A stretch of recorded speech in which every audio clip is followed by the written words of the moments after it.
Bismillahirrahmanirrahim. Elhamdülillahi Rabbil alemin. Vessalatu vesselamu ala Rasulina Muhammedin ve ala alihi ve ashabihi ecma'in.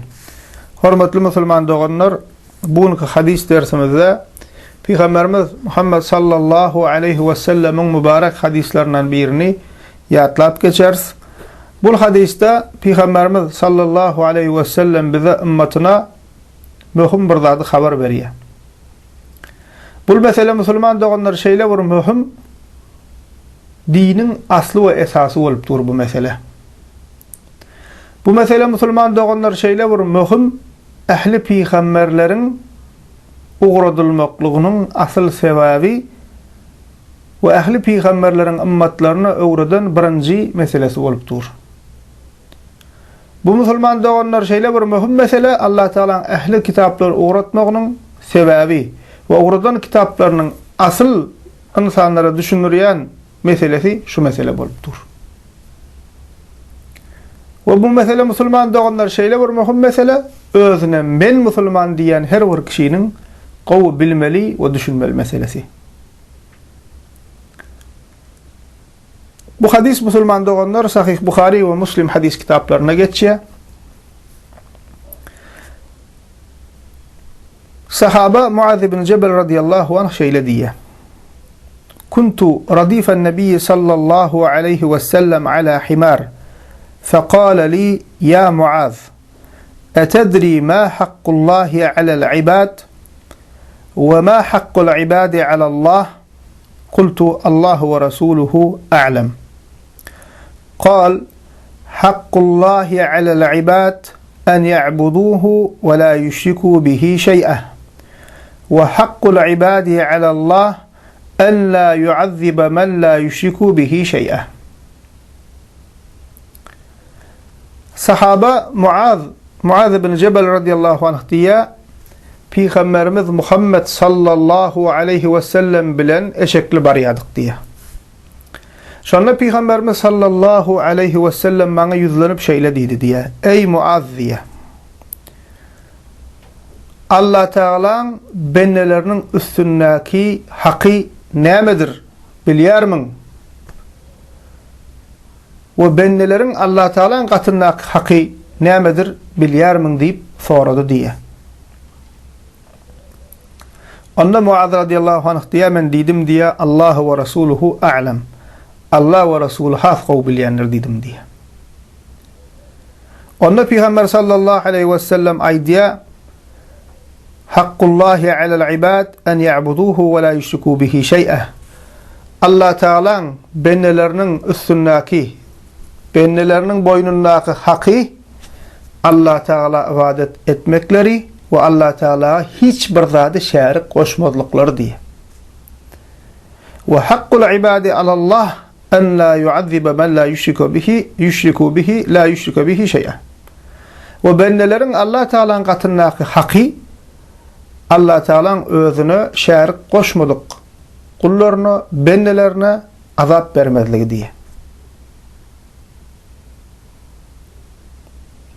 Demek musulman olanlar Peygamberimiz sallallahu aleyhi ve sellem bize şu taýda näme öwrediýär?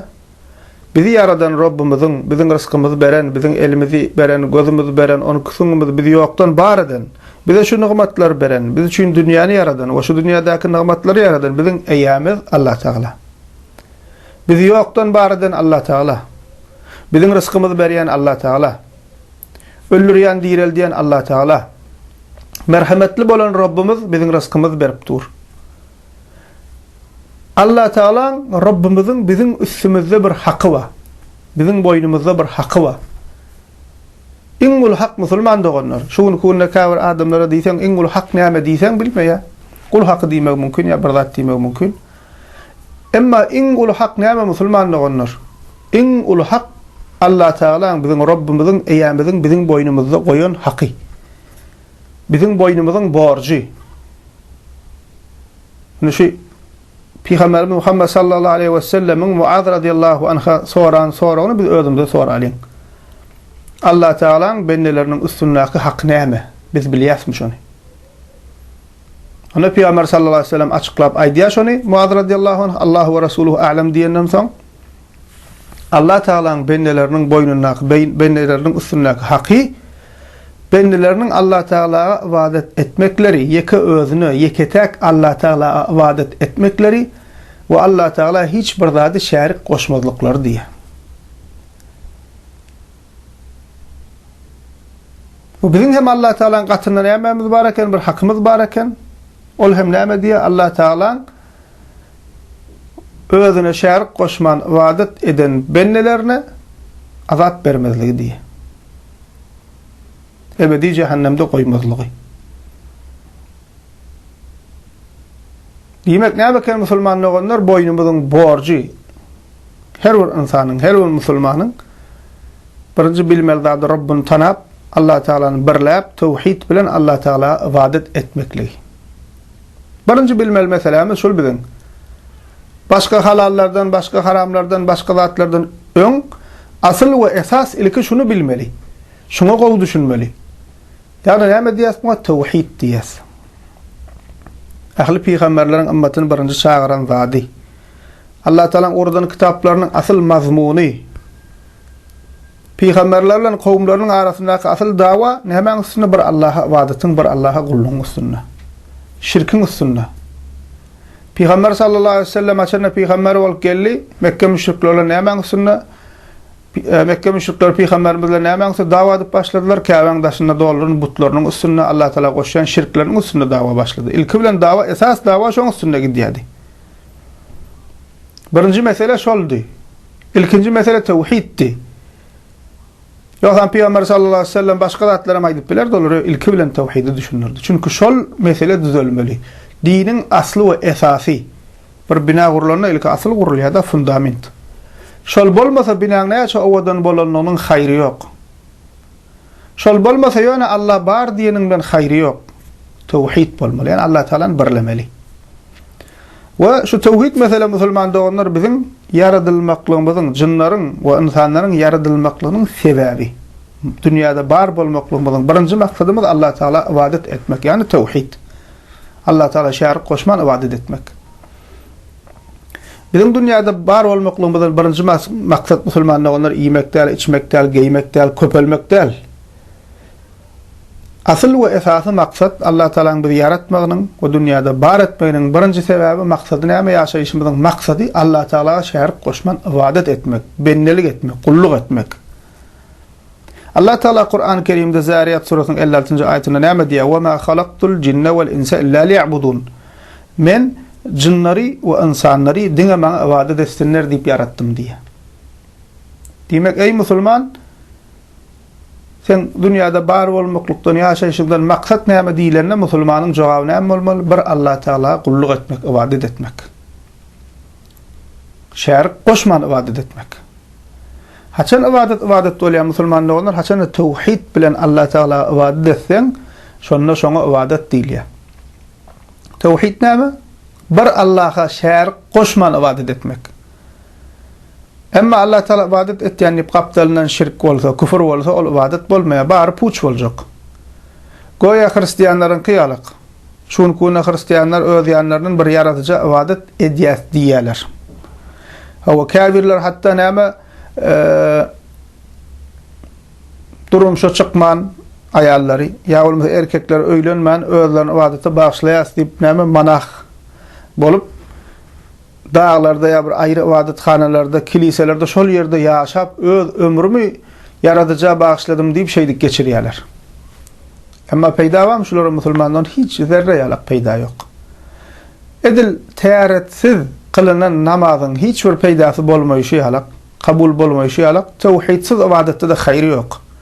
Sen teyaretsiz namaz kılsan, milyon rekat kılsanam, Kabe'de kılsanam, gece gündüz kılsanam hiçbir kabul değil. Çünkü Allah Teala teyaretsiz okulan ibadeti, namazı kabul etmeye. Peygamber sallallahu aleyhi ve sellem hadiste buyuruşuyorlar. Edil şonun yalakka dinin aslı ve esası, ehli peygamberlerin ümmetlerine birinci bilen düşündüren zatı tevhid. Allah'a şirk koşman ibadet etmeli. Şol bolmasa Müslüman doğanlar ibadet bolmaya. Hristiyanlar neyse ibadet ediyen diyiversin, kaptalına şirkleri var, kaptalına küfürleri var. İmanları doğru değil, akideleri doğru değil. Bağırtı boşluğu. Demek ne bakın Müslümanlar onlar ibadet boljak bolsa şirk koşman Allah Teala ibadet etmeli.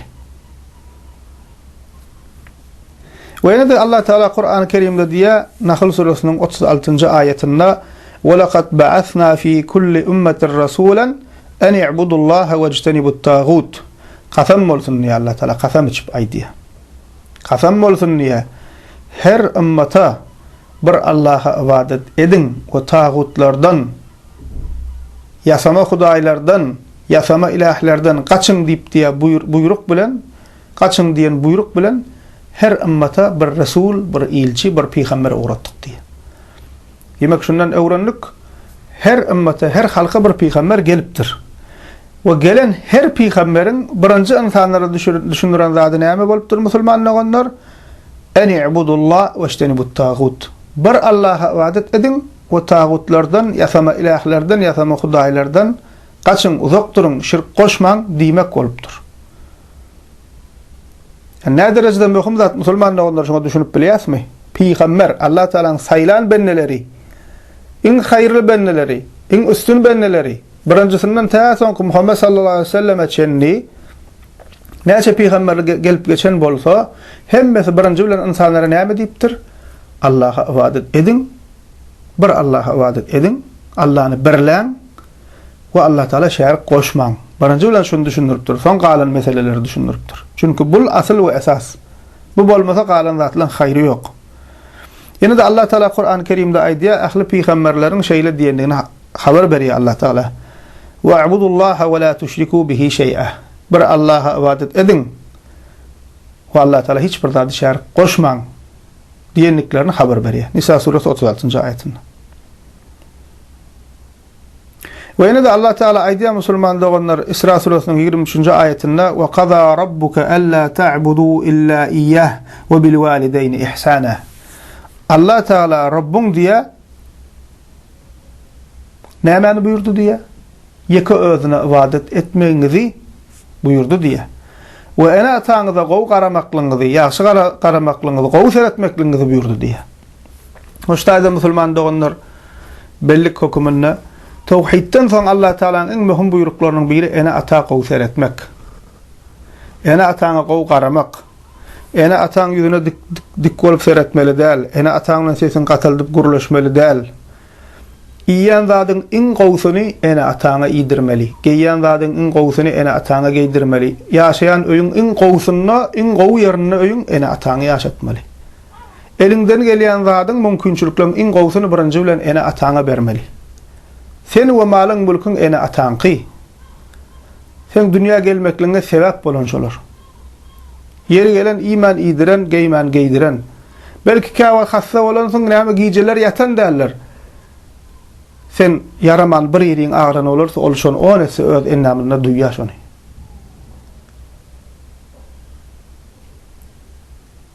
Özleri yan neyme çağası yaşasın nip. Özleri koyya çağası yaşasın nip. Özleri aç olya çağasın karnı doysun nip. Hususanem ene Müslüman doğanlar. 9 aylap karnına götürüyor. 9 aylap öz yüreğinin aşağına götürüyor bizi. Bir karnınızda 4-5 kiloluk karpuzdan 9 aylap gezecek olup görün, oturun da sıkın, yatın, turun. Nehilek boluyaka, nehil duygular baştan geçiriyorsunuz. Tevhidden son en mühim buyrukluğun biri Müslümanlığınır ene atağı qow etmek. Çağa ene atağın önüne göya emirinin önündeki eseri alak bolmalı. Çağa Müslümanlığınır ene atağın önüne göya hocaynın önündeki kulu alak bolmalı. Ol dikleşip qatıgayırın bir zat deyip, uf deyip buna benzeş, bu hiç Müslümançılık, adamçılığa da sığıyan zat değil. Şunun için Müslüman'da onlar en ahmiyet vermeli meselelerimizin biri ene ata. Ene ata. Şolar bir rahat bolsa senin bir rahat bolmalı. Ya kâvir, eştiliya kâvirler misal için öylöniyada gelinini öngürakta koyup ene atasını hususan ezcesini neyme İzze tutya, yanlış zat Müslümanlar onlar. Ya olmasa şuna mengeş bir zat alıp ayrı iyi içip, ocağını ayırıp bir zat edip Müslümançılığa da adamçılığa sığıyan zat değil. Yani bunu etmek için vicdanın insanı yutmalı. Bunal pese düşmek için insanlıktan, vicdandan çıkıp etmeli bunu. Hiçbir insana, musulmana gelişen zat değil. Hayran kalyan ki şu zatları eşitleyen ne edip bir insan bunu edip bile en atasına gidip anırda oturup öz başına it göçecek zatlar gelin bilen iyip en atasından bokup şuna mengdaşlar. Bir adam diğerine utanıyor. Elinizden gelen en qawzadı musulmanlar onlar en atanıza birinci bilen şonu nämedin? Malınız, mülkünüz bol en atanıza harcan. Yalnız olsa da siz berrak bolun. Kemi bolsa da siz berrak bolun. Siz görmedik bolun. Eden şonça hayırlar edipdir, sen yetiştiripdir, adam edipdir. Şol eden yalnızlarını şol hayırların içine gömeyin. Yok ecem şeyle kakam böyle değil mi musulmanlar? Şu meselede ünsörelin musulmanlar onlar. Gelelim musulmanların asıl gurrunmuza tevhide. Dedik dinin aslı ve esası. Ehli peygamberlerin buyruklarının başı. Allah Teala'nın oradan kitaplarının asıl mazmuni hemmesi tevhid. Ehli peygamberlerin musulmanlar dini bir. Hemmesinin dini İslam ve onlara eğrenleri de musulman dili. Ve ehli peygamberlerin akidesi bir. Tevhid, şirk. Ama näme şeriatlarına tapawut bolup bilýär. Şeriat näme ýa-ni ibadetin sanynda, namazın sanynda, oradan, gününde sanynda ýa bolmasa başga käbir halal haramlarda tapawutlar bolup bilýär. Emma ahli peygamberler musulmanlar dinleri hemmesi bir. Hemme peygamberler dogan biri-biriniň dawamaty. Emma soňradan peygamberlerden soňra gelen kişiler ýol bozulypdyr, özüne biri Hristiýan diýipdir, ýene biri bir zat diýipdir. Bu musulmanlar hiç bu zatlaryň ähmiýeti ýok. Bizim ilkinci bilmelerdimiz näme? Ehli peygamberlerin dini İslam ve ehli peygamberlerin öz zewrundaky dogry dinlere iman edenler de musulman diýilýär. Ve ehli peygamberlerin dinlerinin esasy we insanlara öwreden ilkinci zady musulman dogry tevhiddir.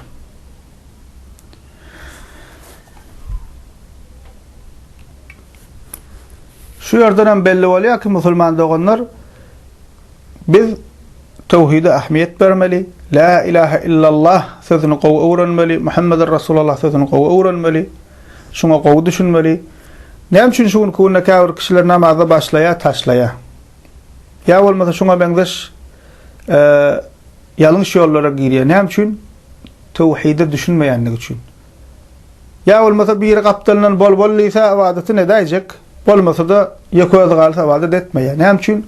Tevhidin kalplara, yüreklerimize gerekli derecede ornaşmayanlar için. Meni Rabbim görüp otyr. Meni yaradan rızkımı beren, öllüren, diýelden. Men şu dem alyp berýän bolsam, Allah Taalaň takdiri bilen bolup otyr. Meni görüp otyr hemişe. Tevhid bilen hem Allah Taalaň birleseň, bilseň, Rabbyňy tanasaň dogry görnüşde. Sen ýeke bolsaň, iki bolsaň hemişe bilip duran Allah Taala meni görüp otyr. Men şu al gezip beren bolsam Allah Taalaň fazly keremi bilen gezip beren. Allah Taalaň ihsany bilen gezip beren.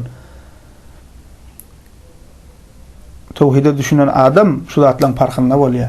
Tevhide düşünen adam bilýär, men Allah Taala boşuna yaratmady.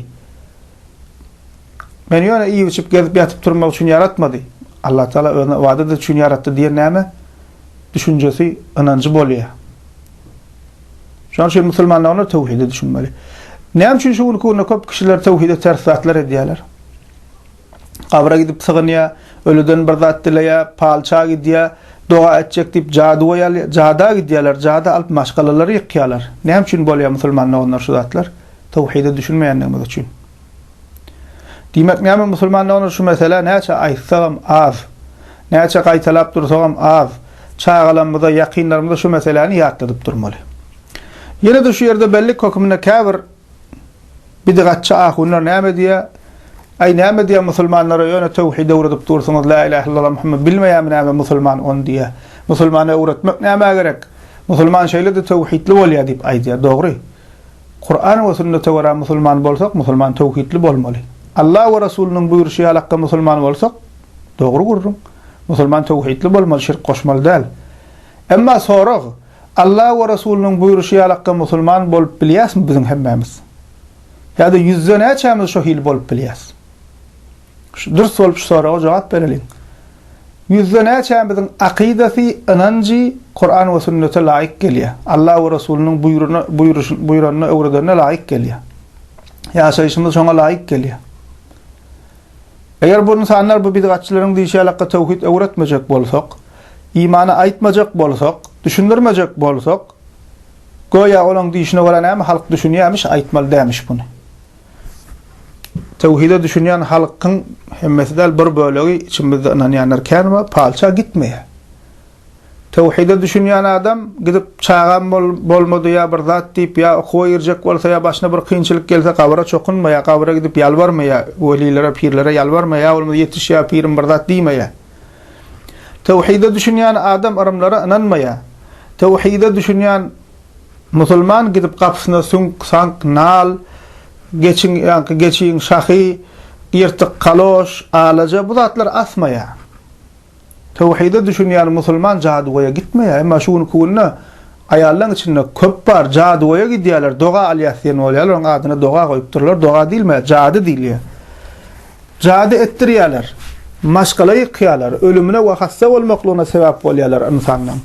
Gosgonuju tevhide ters bolan şirki zatlar şular.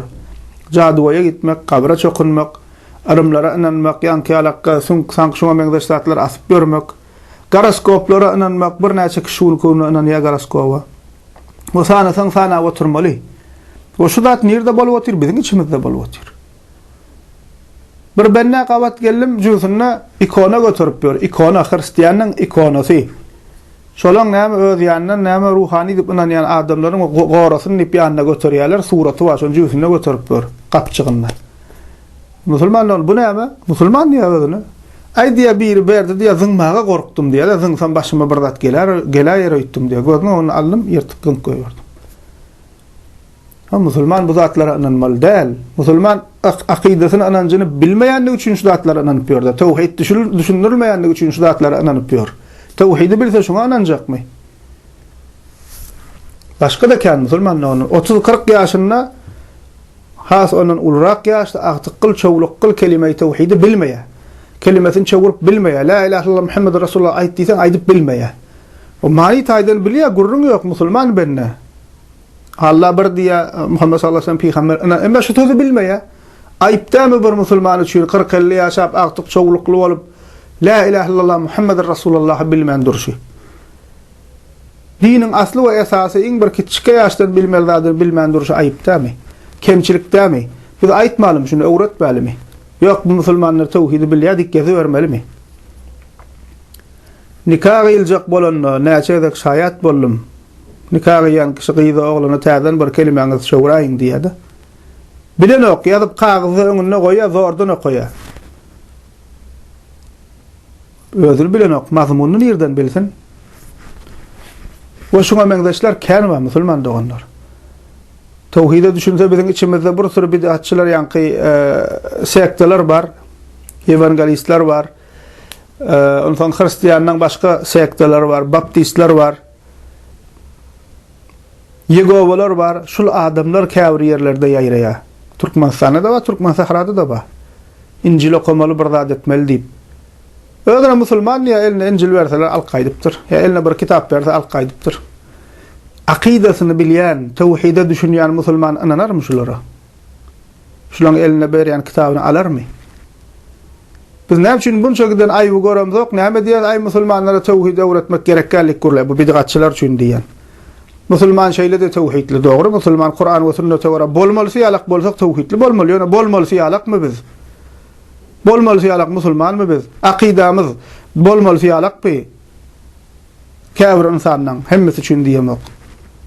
Soňra musulman çykyp näme diýe tevhide öwretmäň, näme gerek, näme müşrik diýjek bolýan halky ýok, hiç kim müşrik diýen ýok. Tekfirjiler bilen harjiler bilen bulaşdyrýarlar belki. Yok, mana öwretmeli, ýatladyp durmaly. Her cumalarda tevhid la ilahe illallah Muhammedur Rasulullah ýatladyp durmaly. Kesel adam sen şonu gutulurjak bolmaýanmy? Derrew şu birinji ullanmaly dermanyň şudur, şunu hökman ullana wer diýip ýatladyp durmaýanmy? Bu da şoň ýalak. Şonuň üçin musulman doganlar şu hilak adamlaryň gepine de allanmalyň. Peygamber sallallahu aleyhi ve sellem Muaz bin Cebel'e Allah Teala'nın hakkı tevhid deyip öwredende näme? Muaz bin Cebel nauzu billah müşrikdimi? Musulman ni? Ina şu hadiste musulman ni, emma şonu da öwretdi. Allah Teala'nın hakkıdır diýdi bir Allah'a şerik koşman ibadet etmek. deyip öwretdi.